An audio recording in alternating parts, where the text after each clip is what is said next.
بسم اللہ الرحمن الرحیم۔ آج یہ ایمرجنسی میں پریس کانفرنس کرنا پڑ رہا ہے، ایک افسوس کے ساتھ کرنا پڑ رہا ہے۔ آج جمہوریت کے لیے ایک افسوس کا دن ہے۔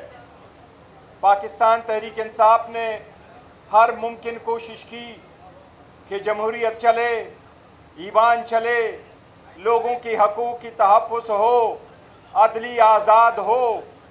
باوجود اس کے کہ ہمارے لیڈر کو ناحق جیل میں رکھا گیا، 2 سال پورے ہونے کو آئے، 5 دن میں 3 سزائیں دی گئی، 45 سال کی سزا سنائی گئی۔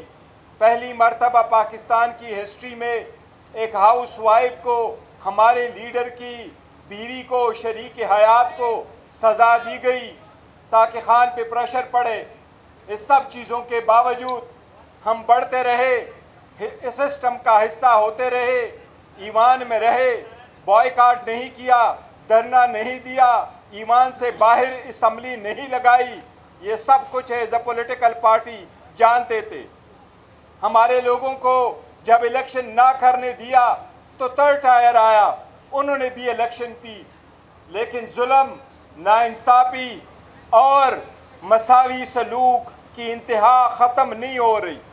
آج فیصل آباد کے اینٹی ٹیررزم کورٹ سے جو سزائیں سنائی گئی، اس میں ہمارے 6 MNAs کو سزا دی، اس میں ہمارے 3 MPAs کو سزا ہوئی، اس میں ہمارے 1 سینیٹر کو سزا ہوئی، ہمارے leader of the opposition Omar Ayub Khan صاحب کو سزا ہوئی، ہمارے سنی اتحاد کونسل کے چیئرمین حامد رضا صاحب کو سزا ہوئی، اس میں ہمارے پارلیمنٹری لیڈر زرتاج گل صاحبہ کو سزا ہوئی، اس میں ہمارے ریجنل پریزیڈنٹ رائے حسن نواز کو سزا ہوئی، اس میں ہمارے opposition leader in the Senate Shibli Faraz sahab کو سزا ہوئی۔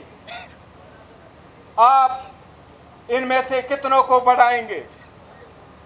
ہم تو کوشش کرتے رہے کہ ایوان مضبوط ہو، ایوانوں میں فیصلے ہو، آزاد عدلیہ ہو۔ میں چیف جسٹس سے ملا، ریکویسٹ کر لی کہ سر ہمیں کچھ نہیں چاہیے، انصاف کا بول بالا کرے، صرف اور صرف ہمیں انصاف کے مطابق فیصلہ کرے۔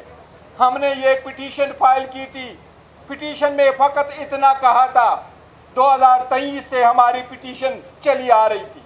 ہم نے کہا جن لوگوں پہ یہ الزام ہے کہ وہ سازش میں ملوث تھے، پاکستان تحریک انصاف سسٹم کے چلنے پہ یقین رکھتی ہے، پاکستان تحریک انصاف انتہا پسندی پہ بلیو نہیں کرتی، سیاست میں انتشار اور تشدد پہ بلیو نہیں کرتی۔ یہ لوگ جن کو آپ نے سزائیں دی، یہ وہ لوگ ہیں جو سیاست میں تشدد پہ یقین نہیں رکھتے۔ یہ ہر وقت موجود تھے، انہوں نے اپنے سارے فیملیز کو قربان کیا، بہت زیادہ قربانیاں دی، لیکن یہ سسٹم کے اندر رہے، پارلیمنٹ کے اندر رہے، آواز اٹھاتے رہے۔ کن لوگوں نے ان کو باہر نکالا، ہسٹری بتائے گی۔ چیف جسٹس صاحب کو ہم نے یہ ریکویسٹ کی کہ 2 بجے تک صبح کے وقت ٹرائل چل رہا ہوتا ہے، کیا دنیا کی مہذب دنیا میں کبھی ایسے ٹرائل چل رہے ہوتے ہیں؟ ہم نے پٹیشن 2023 میں فائل کی، ہم نے کہا قانون یہی ہے کہ جس کے خلاف 1 سے زیادہ FIR ہو، وہ ساری کی سارے کیسز آئین اور قانون کے مطابق رک جاتے، اس بندے کا ایک کیس میں فیصلہ ہو جاتا ہے، اگر اس میں اس کو سزا ہو جاتی ہے باقی فیصلے لاگو ہوتے ہیں، اگر وہ ایکوٹ ہو جاتا ہے وہ اس پہ لاگو ہوتا ہے۔ آج تک 2023 سے وہ پٹیشنیں پینڈنگ ہے، ہمارے فیصلے نہیں ہوئے۔ یہ جو فیصلے آ رہے ہیں اس سے ملک اور قوم کا سخت ترین نقصان ہو رہا ہے، اس سے ڈیموکریسی ڈیریل ہو جائے گی، اس سے ڈیموکریسی ایٹ سٹیک ہے۔ الیکشن کمیشن گھنٹوں کے حساب سے ہمارے بندوں کو ڈسکوالیفائی کر رہا ہے۔ آئین کہتا ہے کہ صرف اور صرف وہ لوگ جو مارل ٹرپیچیوڈ میں اقوال ہو ان کو ڈسکوالیفائی کیا جا سکتا ہے۔ الیکشن کمیشن ایک سٹروک آف اے پین سے صرف رات کے وقت بیٹھ کر کے سارے نوٹیفیکیشن کر رہا ہے۔ یہ وہی الیکشن کمیشن ہے جو ہم جنوری 2025 کو اس کی مدت ختم ہو چکی ہے۔ ہم کہہ رہے کہ اور چیئرمین الیکشن کمیشن آ جائے اور 2 ممبران صاحبان آ جائے، آج تک وہ نہیں ہوا۔ اگر ایک سب سے بڑی پولیٹیکل پارٹی کے رہنما، رہبر اس قوم کے دل پسند جن کے سے لوگ ان کے نام کو لینے کے لیے ترستے ہیں وہ عمران خان صاحب ہے۔ اگر ان پہ پابندی لگاؤ گے، اس کے پارٹی کو آئسولیٹ کرو گے، ان کو سپیس نہیں دو گے، یہ جو تشدد پہ بلیو نہیں کرتے ان کو پارلیمان سے نکالا جا رہا ہے، تو کون لوگ اس کی سٹے لیں گے؟ کوئی لوگ تو ہے جو اس سسٹم کو لپیٹنا چاہتے۔ ہم چاہتے ہیں کہ یہ سسٹم چلے، ہم چاہتے ہیں ہمارا لیڈر باہر ہو، ہم چاہتے ہیں ایوان مضبوط ہو، لیکن ایک ان سرکمسٹانسز میں انشاءاللہ تعالیٰ پاکستان تحریک انصاف کی پولیٹیکل کمیٹی، پاکستان تحریک انصاف کی کور کمیٹی خان صاحب کے سامنے انشاءاللہ اس کو رکھیں گے۔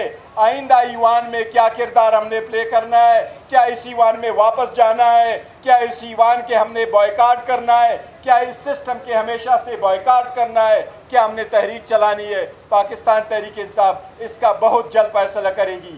سارے کیسز سیاسی بنیادوں پہ بنے ہیں، سارے بیس سے دنیا اس کو ایکسپٹ نہیں کرے گی، ہم ان کو ریجیکٹ کرتے ہیں۔ انشاءاللہ تعالیٰ ان کو ہائی کورٹوں میں چیلنج کریں گے، لیکن عدلیہ پہ ایک سوالیہ نشان ہوگا۔ جب دو کی لڑائی ہوتی ہے تو لوگ عدلیہ کی طرف امید کی طرف دیکھتے ہیں، عدلیہ سے لوگ مایوس ہو رہے ہیں، مایوسی ختم ہو رہی ہے۔ اگر ایوانوں سے مایوس ہو گئے، سیاستدانوں سے مایوس ہو گئے، عدلیہ سے مایوس ہو گئے تو سسٹم کولیپس کر جائے گا۔ میں سمجھتا ہوں اب بھی وقت ہے ہوش کے ناخن لے، اس سسٹم کو بچائے، ورنہ ایسا چلتا رہا تو میرا خیال ہے ملک اور قوم کا بڑا نقصان ہو جائے گا۔ صاحب 5 اگست کو آپ احتجاجی تحریک کرنے جا رہے ہیں، یہ جو فیصلہ ہے اس کے